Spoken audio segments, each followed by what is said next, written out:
রাধে সকলকে। জন্মাষ্টমীর দুদিন আগে বিকেল দিক করে পূর্বাদের বাড়ি চলে যায়। কেন যাচ্ছি সব ধীরে সুস্থে বলছি, আর আসতে না আসতেই চেরির কাণ্ড কারখানা দেখো। আর এদিকে জন্মাষ্টমীর আগেই পূর্বারা একটা আলমারি কিনে নিয়েছিল। ঠাকুরদের আসলে অনেক জামা কাপড় জিনিসপত্র হয়ে গেছে সেগুলো রাখার জন্য। আর এদিকে আসতে না আসতেই আমরা কিন্তু কাজ শুরু করে দিয়েছি।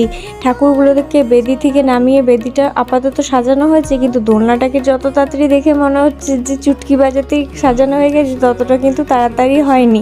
বেশ অনেকক্ষণ টাইম লেগে গেছিল, সেদিন প্রায় রাতই হয়ে গেছিল। আর পূর্বার যেহেতু শরীর খুব একটা ভালো ছিল না, কিছুদিন ধরেই সর্দি কাশি জ্বর, সেজন্য ওরও শরীর আর সায় দিচ্ছিল না। আর এদিকে ও যেহেতু রানীগঞ্জ গেছিল সেই জন্য বাড়িতে ছিল না, আমার কাছে চাবিটা ছিল, চাবিটাই ওকে দিয়ে এলাম। তারপর আরো টুকিটাকি কাজগুলো তিনজন মিলে করে নিয়েছিলাম। হাতে হাতে সবাই করেছিলাম বলে বলতে নেই, কিছু কাজ এগিয়েছিল, তবে সব কাজ এখনো কমপ্লিট হয়নি। রাত 11টার মতো বাজতে চললো, তাই বাকি কাজ কালকে করা যাবে।